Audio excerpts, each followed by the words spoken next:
Ladies and gentlemen, thank God the stars have aligned and we are here. It's five counts, Big George and Jack, and man, it's been a while, but you know, life's busy, especially in the summertime, especially Yeah, when no. you know. Yeah, But we are we got back, pretty and good. George sent out a tweet because I'm doing this off my phone. I got you. I got you. We're definitely going So live. here we go. We got a great show tonight to talk. Like we're talking top five wildest moments. We made a bit of a change to it, so we're going to let you know about that. But since we've been gone, George, I gotta do the talk. It was a great time a few weeks ago. We had our latest show in a small community called Angus, Ontario, and Angus is like maybe an hour from Toronto, an hour and 15 minutes.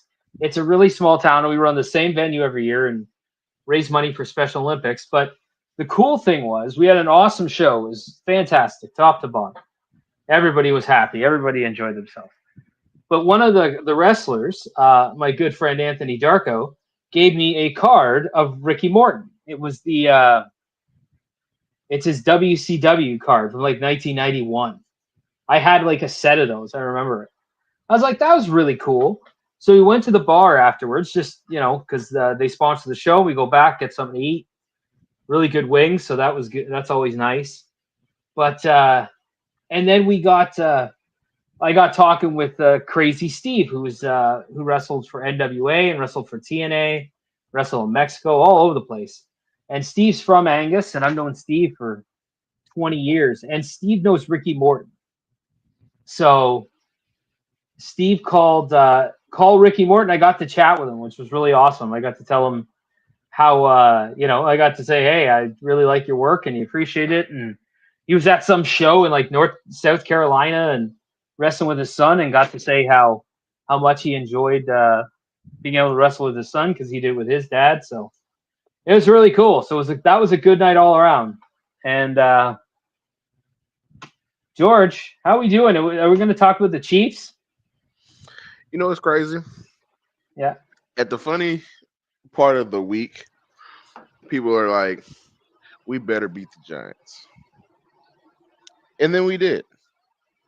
And now I sit here on a throne that I should have been sitting on for a long time. But hey, beggars can't be choosers. I'll take all my wins in dozens if you can give them to me. Listen, But a win is a win. uh, yeah, it's a win, and we need to get off the schneid, as Chris Berman would say. But I mean, it's just listen. I'll say it. It comes down to just we haven't played good football. We've dropped passes. Kelsey bobbled that pass in the end zone. Hollywood Brown dropped that third down pass. We've had a couple other drop passes. Penalties are killing us. We're getting taking a lot of penalties. Yeah, yeah, we're Um, eating a lot of yards that we don't have yeah, to. just and then crucial situations too. Taking a lot of penalties and missed kicks, unfortunately, for Butker. Butker's hasn't been sharp so far this season. I'm not one of the people who's going to be we should cut him. Like this guy's been solid for us for years. I think we need to continue. He'll find his foot. I have no doubt about that. But I mean, we're missing our two top wide receivers. We're hanging in. Our defense, I thought, played really good again. Like two big turnovers. I think they've been playing really well. The crazy thing about that Giants game, I feel like we feel that there's some things that we can build on. I That's what I definitely took do. from that. I didn't take Definitely. that was going to be the best game in the world. I didn't think that was the best game in the world, but of course, I feel like from what we've been seeing, you know, we've we got to win because of course there was some gimmies handed to us and there were some things that we went and took. And I think that, the way the defense played, they played very well for the night that they Hmm. had to play it. And I think the one thing about the offense is you can't depend on one thing to make it great. I think the Hmm. problem is I feel like there's a huge team effort that goes into this. Um, Shout out to Travis Kelsey for being a team player because he's been taking a lot of flack in the media. He's been taking a lot of flack for no fucking reason. All the years he's been the greatest tight end that you ever seen, and all of a sudden he has a couple drops in the beginning of a season in a pretty long season to go ahead and That's say, right. I mean, we got a lot of working against us right now. I mean, Yeah, suspensions, injuries, you name it. yeah. It's Here's not the yeah. working. We injuries too is a thing, but here's also too. It's like we played a good team against the Chargers. We didn't Mhm. play our best football, and we were within. It wasn't. It was a one-score game. We could have won that game. Again, we don't miss kicks. We don't have penalties. We don't have drops. We might win that game. The Eagle game, we don't have penalties. We don't have drops. We might win that game. Those were two winnable games against two very good teams.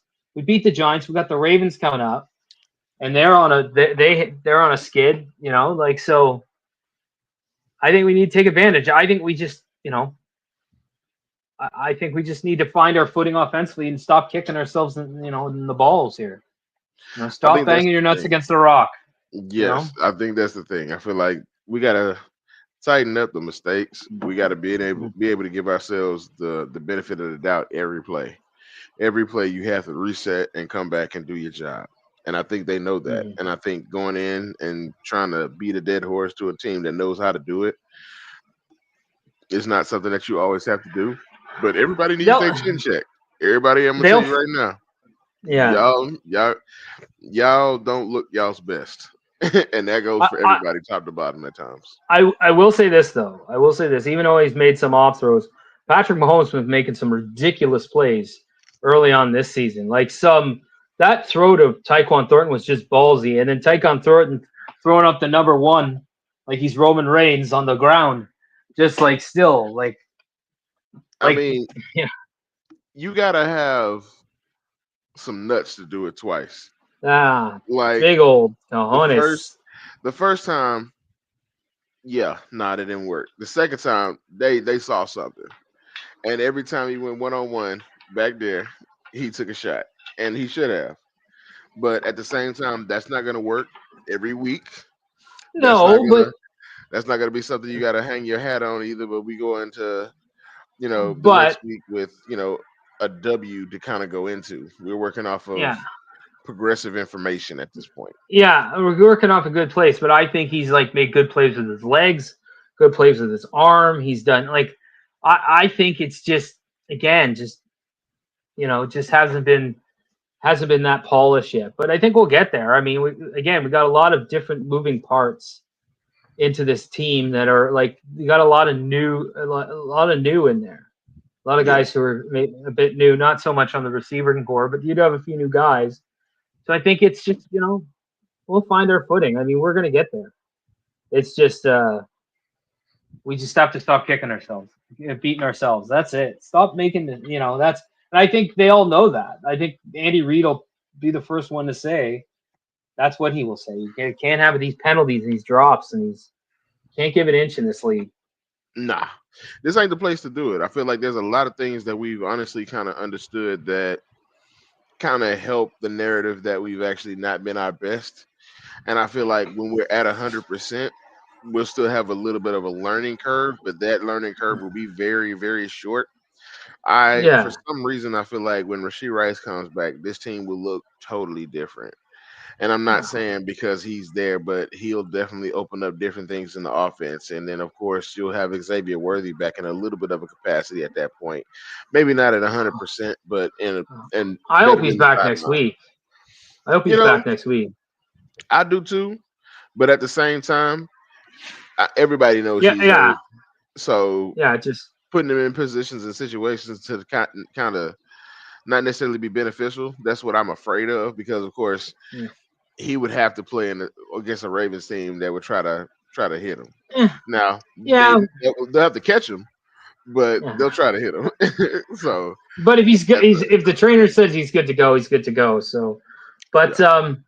no, I'm excited for that. But George, we got a topic tonight. This was you, the top 5 wild moments, like non-matches that didn't happen necessarily. They might have happened in the ring, but they were like but just crazy shit. That's what we're looking for. Top 5 crazy shit moments, pretty much. But And we got a I switched specific it. character, and this is Yeah, because Steve of you. Austin. Steve Thank you. Austin. Steve We're Austin going is with definitely Austin. one of them. The Yeah, top wildest five. characters ever. But hold on. Here's the thing. No. He wasn't a character though.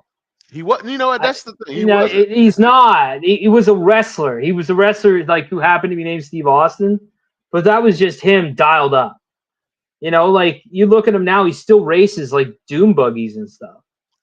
Like he, That's the next thing. of course it is. But like, I mean, but I just think the Steve Austin character. I don't, that's when the best guys. That's when the guys really get over. When it's an extension of themselves. I don't like when they use the term character with Austin because I think it was the real deal. Like he Mhm. was kind of pretty much who he was, but he did some wild shit. Like he did some wild, amazing stuff.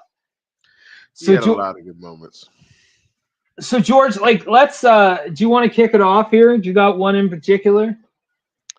You know what? I'm gonna start it off with this because this is kind of like in hindsight what kind of made me think of this. Um, we talked about it earlier. I mean, it's just like the fact that this man was a menace, dialed up at all times. It didn't matter, and he was a To the menace to gills. one person more than anybody. Vince McMahon, of course. Like Yeah. he ruined that man's life in the WWE throughout his entire career. Yeah. And one of the moments that it kind of resonates with me, like, is the moment that he pulled the gun on him. Because for one, Vince McMahon was in a wheelchair, right? And he had been stalking Vince McMahon for a while. He had called him once, "Hey, Vince, it's over for you, sorry bastard," and hung up and just left Vince just looking around the room like he was crazy. Then comes hijacks Vince and just pulls him in the ring and then pulls a gun on him. And everybody in the ring was like, "Yo, this is crazy." I, as an avid wrestling watcher at that particular point in time, I had personally never seen nobody pull a gun on anybody, other than Brian Pillman. But at Brian the same Pillman. time, it's just, you know, that for me was just like, yeah, I think he's gonna kill him because it seemed like he hated Vince. Like it seemed like he Yeah. like not only was just beating his ass, he was just, I don't like this man at all. And like, if you could beat up your boss, like that's exactly what it'd be like. It'd be just a most amazing experience to kind of do that every day. But yeah, him pulling the gun on Vince was probably one of the craziest moments that I can ever kind of recall back to watching myself personally. Yeah. Well, I gotta do. I gotta put the Austin Pill, or do you just want to put them together as just a gun Well, descriptor? here's the thing. The only reason I would separate them is because Brian Yeah. Pillman had a whole segment with him in a He house. believed he was fuck. Yeah. And yeah. Everybody thought he Yeah. was crazy. Everybody thought he was Uh, losing his mind. And every time I look back at it, I'm just thinking to myself, like, how did they get away with that at first? Because if you think about what time that was, that's, you know, 1996. that Dude, dude, a year before, like, here's the thing. Like, I watched WWF even when it wasn't cool. Like, late 93, 94, 95, when they had clowns running around.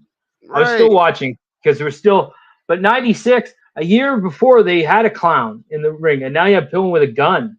It's like that much of a change. Like, That's whoo. the Yeah. drastic change in it. Like things like that kind of made it just over the top. And just to have Stone Cold be a part of each moment, it was just kind of the cherry on top. When you see Stone Cold, you never know what to expect.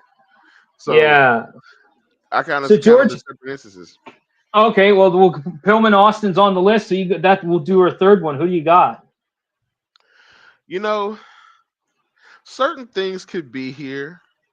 I would say Kurt Angle in his hat because you do know I love that segment. But Yeah. the match, but not a match, him and Booker T in that goddamn grocery store, In the grocery store. like Booker T got his ass beat from produce to goddamn dairy to frozen to down the aisles. He beat him He in the got a fucking He got a Like, little bit in the back storage area when he hit him with a super kick. yeah, like But didn't he lock him in the then freezer? Steve came in. Yeah, Steve came out and drinking the milk. Here's milk to you, Like, Steve. man, like, bro got beat up. But the thing was, if you would have walked into any grocery store, like at that point as a kid, like it was so much shit. Like if you're a child in 96, like if you're 10, 11, 12 years old, you're still kind of believable to the fact that you might see these motherfuckers in the grocery store actually fucking fighting. So you asking your mom to go to the grocery store with it, like, hell yeah, they might be in there fighting tomorrow. You know, they was just down in Houston. Things like that make you think about it. But no, that's not how real life works, kids. But at the same time, I understood that that was one of the most iconic moments because you don't really have too many people go into a grocery store and be able to shoot a segment, Not let like alone that. let alone tear up the whole motherfucking store. You know what made the segment, I think, overall, like they were both great, but with Lawler doing the commentary where he was like, nothing says loving like something from the oven, and he's Right. just throwing in these comments. It was yeah, I agree. That's obviously got to be on the list. Have Got to to be be. on the list. Has to be. So George, the next one I got has got to be the beer truck. Like that was just like from like just him coming out with the thing and the place popping, and McMahon swimming in the beer. Like that's the best part. Just swimming in the The beer. whole segment seems so surreal because honestly, I thought that damn Titantron was gonna fucking fall when he drove that Yeah, truck in. I was like, whoa, Like that was teetering. like that made it that much more real too, because you even heard King kind of going off about it. It was just like, all right, here we go, we got it going live, and then everybody's just kind of going nuts about the whole beer truck. And it's not just the fact that he had the beer truck drove in; he used the beer truck to dispense beer The on these motherfuckers. hose. Like I love the hose. that was genius because that kind of set up marks for years to come. You had, Kurt Angle in the milk truck after The that, truck. and other folks doing things with hoses, and like that was because of Stone Cold. Like that was one of the wildest moments ever. Can't be Yeah. recreated to get that much of a pop ever again because he was just that much of a wild antic. Like him dialed up is probably one of the craziest motherfuckers in the world. Like Oh, hands down. And he just so happened to but be in the wrestling ring. yeah. Oh, so good. So we need a fifth, and I'm gonna put up there. I'm gonna put the Zamboni. Like I just think the Zamboni is just so unreal. Like it's just I was at the show the night before that. It was a pay-per-view breakdown in Hamilton, Ontario, and and that next night though he did the Zamboni, and just the whole thing of him knocking down the fucking lights on the way. He almost hit a cop, I think. Like, Yeah. it's just but hitting it. Jared's like, don't let him in here without Vince, don't let him in here. And Jared's like, Austin going fucking insane. And he gets on the roof and fucking clotheslines Vince and starts. And Jared's like, Austin's got McMahon. Just everything going Just bananas. everything going nuts. It's just Like insanity. Like he I leaped think off the that damn Zamboni. It was kind of like the top off because it was just like, what is he gonna do with this damn Zamboni? Like, what is he gonna do with this motherfucker? I'm gonna leap off this motherfucking fight. I'm like, what? Like, and just you drives gotta it be right to crazy. the ring and just touches like basically touches the ring. Like just unbelievable. Like just what a moment. What a friggin' segment. Like Jesus Christ. No wonder they drew like 8 million people a show. I mean, holy shit. Like he put on a show for real. Like he was definitely the villain. Man. I think the one thing about Austin was like he wasn't predictable in any way. Like there was never a night that you can come out and say, "Oh, I knew he was gonna do that." Like I don't think the internet could have ruined him. I think he was one of those people that was just that good that No. no matter what you could have did, it was just not gonna be able to He, calculate what he was actually gonna do. he was like, yeah, but like he was the biggest. Like he was like has such a huge like impact. Like everybody was watching everything he did. Everybody. He was such a big star. And just but everything he did was friggin' cool. Like he was just cool. Like there was nothing about Steve Austin that was like lame at all. Like at everybody all. likes Steve at all. Nothing. Everybody, no matter who you are, everybody wants to be that guy that just talks shit, whoops ass, drinks beer. I mean, You he know, talks shit and backs it up, and I think that's one thing that you can honestly say that that's a lot of yeah, people's problem. They don't do. Like, you knew if he was coming out there talking shit, somebody was getting their ass kicked. And I think that was the most believable thing about him is like that. Not one time did they have him come out there and go flat because that's just not who he was. And I think no, that's a lost thing nowadays. Like everybody's flipping heel and babyface so goddamn much. I feel like it don't mean shit no more. Because about 6 weeks later, to make your character yeah, he fresh, was. Like just the pop, like the absolute fucking pop, like the one. I don't think it's the one is the one with where Mick won the title and Austin came out to that pop. So he's just had that fucking energy. So George, we have five. These are great ones. Um, the gun on McMahon, the Pillman Austin gun angle, Booker T in the grocery store, the beer truck, and the Zamboni. if I had So, to rank them, which we do. So, yeah, that's part of this. Number 5, I got Pillman in Austin. That's me. you know what? I can't put it. To me, here's why I'd put it over the McMahon gun one. Is Shoot. is is because Pillman seemed like he really was going to shoot that motherfucker. Yeah, he really did. Yeah, I'm not gonna lie. Pillman, like, Austin yeah, did have a Pillman, little bit of a yeah, comical kind of feel yeah, to it, like he was yeah. It was still wild because he pulled a gun on the guy and he pissed himself. right. Yeah, But yeah, but, and that kind of made it. but Pillman's eyes looked like he was going to shoot him. That's why I put like I don't know. See, I don't even know if I'd rank Pillman that low.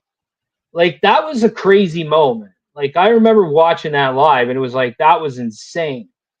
Like Would you nobody rank like him higher than Booker T getting his ass whooped for about 30 minutes in a grocery store? yeah, see, yeah, that's the thing. Is like that's where I look at the other ones. I still like I would still put the Zamboni above it. I still put the beer truck and still put Booker T. So Absolutely. we're probably right. McMahon on the gun is 4 or 5. Um, like that's a that's a tough three, a really tough three because I would only say Zamboni 1, beer truck 3, Booker Booker 2. T too. Okay, Because the Zamboni was timeless. it The was beer so truck was good. great. The beer truck was great. I prefer the Zamboni though because like he jumped off and attacked McMahon. He used it to attack Right. Vince. JR going bananas. Just absolutely insanity. Everything just nuts. Cops everywhere. Like to And me, that was like, yeah, and it just seemed and like just the more chaos. yeah, and considering he almost ran over 4 people on the way, On the way in, knocked the yeah. fuck, He knocked the drove that lights motherfucker down, from way in the back, knocked lights down. It looked like he really stole that motherfucker. and I will throw this in because I'm Canadian. I love the fact that it's a fucking Zamboni. I just love the fact that it was a Zamboni in Joe Louis Arena. Like just I think that's good. The beer, Booker T and him in the grocery store was friggin' amazing. Like to be able to turn that into a winner like that, like just absolutely a winner. Like it was funny, but it was still like somebody was still getting their ass kicked. You can't You know? forget how that kind of played out though. Like he been chasing Booker for about 30 minutes throughout the day. Had him in a bingo hall, in a church, just in random ass places, haunting Booker. Then finally catches him in the grocery store of all places. And the crazy thing is, Booker was so say just getting some bread, grabbing some milk, like just casually in a grocery store, like he's not being chased. Like that's what made it so good because it was just like, motherfucker, you do know, you know what? Never mind. And then all of a sudden, exactly what you think is gonna happen happens for about 40 minutes. Like it was one of Huh. the best segments ever because I didn't think it was gonna end. Honestly, I Yeah. thought Booker wasn't gonna stop getting his ass whooped for about 10. Like I was just like, he's still going. Like it was just like, yo, this is crazy. And the way he sold it too, just how like he was, oh, you could just hear the pain of him. And price check on a jackass was just a great closer. Just Like, just what a segment. So, yes. George, I think that's a good list. Like the Zamboni for me is the best. That's the best one. Booker T and the grocery store, the beer truck, Pillman with a gun, McMahon with a gun. Now we got some honorable mentions. I'm gonna throw out Bret Hart in the ambulance. Mm. The one that Steve Austin took over they had to put Bret in the ambulance because he had a knee injury, and then friggin' they panned to the driver, and Austin beat the shit out of the driver already, and he was like, or he had the driver tied up. Then he just goes back and says, "I told you, Bret, we're going straight to hell," and starts beating the shit out of him when Bret's tied to the stretcher. I'm like, that's a great thing. Like, what an awesome deal. That's So a that good one's an honorable mention for me. George, you got an honorable mention. um tossing that goddamn intercontinental title in the bay. You didn't want The Rock to have that belt at all. Here, Rock, your little stupid belt. Here's what I think. Whoa, whoa, hey, that's my belt, brother. Like he just tossed that. Like Stone Cold always just kind of went over the top for no damn reason. And No, I for just feel every reason. like he always he haunted The Rock too. There was a segment where he had a monster truck Truck, run that's over that, another that one. damn run over that damn Lincoln. Then he ran over a hearse in the same night. It's just like, bro, like Stone Cold will do it in anything. He'll pull up in any And, vehicle. yeah. Um, I gotta throw in the McMahon with the bedpan when McMahon was in the hospital and Austin was the doctor and he hit him with the bedpan. He like really dinged him. So McMahon and the bedpan to me is a good honorable mention. Wild honorable mention. Invasion. When he pulled up and whooped everybody's ass from the parking lot all the way to the ring. That just kind of shows you who that motherfucker. Because he pulled up with a lead pipe and started fucking people up outside. Mind you, these people are already fighting, so they have no recollection of him even being there. He just starts beating on people with a pipe, and I'm just like, what the hell is going on? Like, they cut one scene, they cut to another one. You see him running there, start whooping everybody ass in there. Cut to another room. He runs in there, beats everybody ass, then he cuts to the ring. I'm like, this motherfucker's wild. Like, he's just like the Wolverine of the goddamn WWE. He's Yeah, just just just an unstoppable force. Weapon just X. just crazy. Like, and I mean, like, just so many great moments. It's not. It probably isn't considered one on the. It wouldn't be on this list, of course, but it was a cool moment. Is the One Night Stand pay per view where he came out in the XFL jersey and like because they did that thing. He's like, "Bring me a beer," and it was like hit Dawson's music and it just this amazing pop. And he came out. He was like, just cut this promo. And it was like got all these fucking started that whole fight. He's like, I'm gonna sit down at ringside, grab a chair and a beer. And I'm gonna watch this here. I just did the whole thing. I'm like, I just thought it was a fucking classic Steve Austin moment. Like he's a classy individual. I feel like he's definitely one to He's have worked a lot, and he does a he's lot. off. Like he does so much for the business in so many different ways. Yeah. Like he's been comic relief, which is kind of not necessarily what you would immediately think about Steve Austin when you thought about his character. at Yeah, times. Like you said, he wasn't a character. It was just him being dialed up. yeah. So it kind of But makes he sense was on how he funny. was just he was funny in the most ungenuine way. Like he was just like, this is not very, very funny acting, but this is But hilarious because of what it is. even the stuff we did with Bischoff, like remember when he was co-GMs with Bischoff, and they Hmm. did the drinking contest, and like he did, and he, like he was funny there. Like he was just. But the thing you mentioned about how much, like, you gotta like if you follow history, like he started at the absolute bottom and just willed himself to being like a generational talent, like a guy who literally turned millions of people onto pro wrestling. Like I don't like it's not the most quantifiable stat, but I mean like he's one of the guys who turned like made the most fans probably ever. Because everybody was watching everything he did. He was so different from what everybody had basically seen in the WWF anyways, up until that point. Like nobody like when he said ass at the 316, when he was like Austin 316 said I just whipped your ass, I was like, whoa, that you never heard that. That was never on W, very rarely. And so it was like he's just, but again, that cool factor, he just was so friggin' cool. From his music to his fucking swag. He had a swagger about him. Walk out shaking the head, fucking you knew he was ready to go. Yeah, Like I think that's and kind of then how one you have to look at it. Like yeah, he he had a had presence swagger. to him. He can own a Yeah, room. Like, and in a room full of personalities, being the biggest one is kind of a mark in yeah. its own. Like, because He there's a was room full of personalities. There's a lot of people who you can actually cling to. Like, there's a pimp in this motherfucker. There's a demon in well, here. there's a redhead Undertaker. Like, there's a yeah, lot of different characters and there's a lot of different entities in this kind of damn locker room. yeah, But the one that you resonate with the most was the one that you saw as a real person. Like, this would be yeah, really who I would be if I can beat my boss's ass, or if I could just be off yeah. the hinges for a little bit.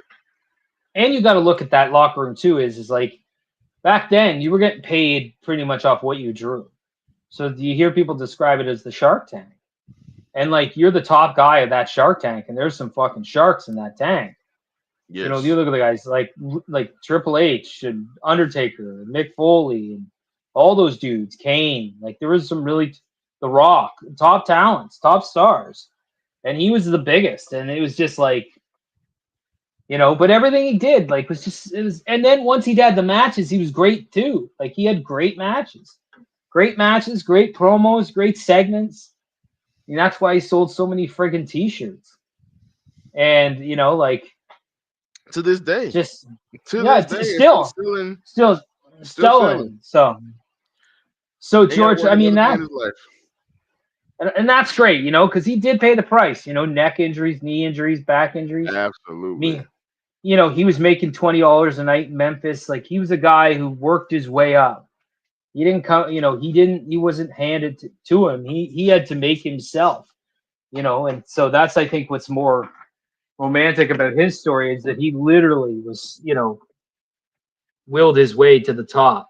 And like he's just, unbelievable. But George, wild moments. There's got to be some other, we'll have to get into it one day about other ones without Austin because I think there's a lot.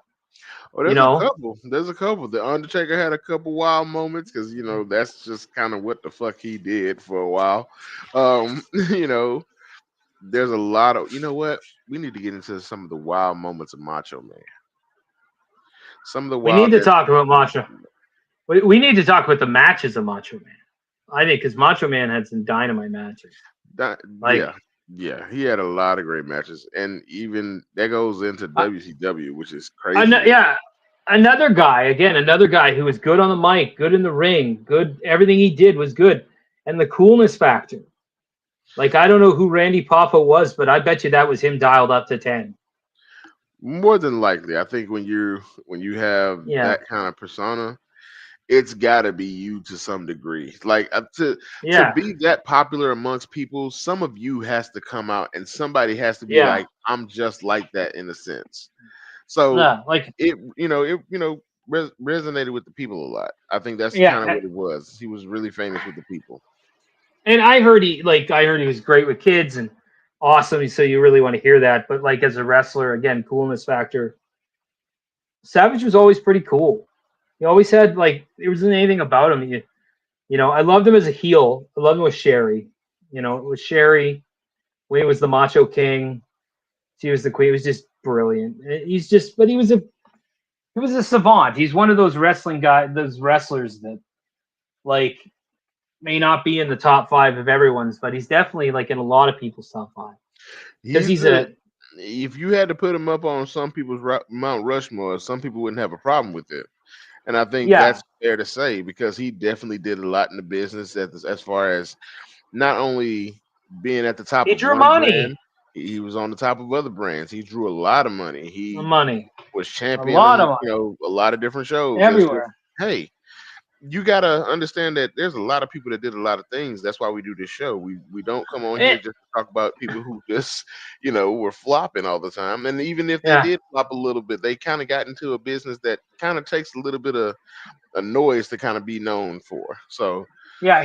But he was like the thing about him is that he had matches like for decades. Like you said, mhm. WCW and matches with Hogan and matches with DDP and matches with Sting and Oh matches. my Uh, god, his matches with DDP were fucking crazy yeah, because that was a vendetta that kind of took because Macho at that time. And this has nothing to do with the show's premise, but we're just kind of spitballing about wrestling at this point. But Macho at that time was like a little bit off the hinges. The madness was really what he yeah, was actually driving home. Like him and Diamond Dallas, if y'all ever got time to go on any yeah. Look at YouTube, those. Peacock, anywhere they have wrestling content where you can kind of rewind the times, um, take a look at some of the DDP and Macho stuff. That was wild. Like Macho had Really that cool. man just on the fucking fritz because of he was trying to attack his wife and all this other stuff, and it was just like it's just like Macho, what you doing? Like, but that was just the madness. And the thing was, He was, he didn't get on the mic and explain shit 19% of the time, and then when he did get on the mic. It was pure madness. It had nothing to do with you said you would be here. Like, what are you talking about? Like, he's responding to something that nobody knows. it's It's hey. just, and it was perfect. It was But literally like, him. Like, so that's just kind of like what he just did. yeah, he was a legend. And like, but 10 years earlier, he was doing the thing with Steamboat where he took the bell and drove it into Steamboat's larynx, and Yeah. he worked a program with an angle with George the Animal Steel. They did the Beauty and the Beast angle where Steel was in love with Elizabeth, and like he just so much wild stuff that was like other people probably couldn't pull off. It's like I always say, have you ever seen the movie Me, Myself, and Irene? Absolutely. I don't think anyone could have pulled off that role like Jim Carrey. Nobody. But you look at Macho Man, like who else could like? Obviously, nobody had a woman manager, but even a woman manager, like no, like he was perfect. Like the jealous, like you know, husband or whatever it was. It was like he was just. Mhm. It was he played it well. And but then when he would like nailed Steamboat, then the thing with Hogan, like everything was just like friggin' everything he did was perfect. All like just perfect. He was like a great wrestler, and he was in good shape. He had an amazing look. He had it all. You want to talk about the boxes of a star? Like of a guy you could put promos, matches, box office, and everything. Every box he checks. Look like you know, He even had it. his voice. You His know, voice. one of the things that we started to talk about was the transformations because like I said, at one point in time, he was a little bit leaner in WWE, which is not a Yeah, bad thing as far as body styles.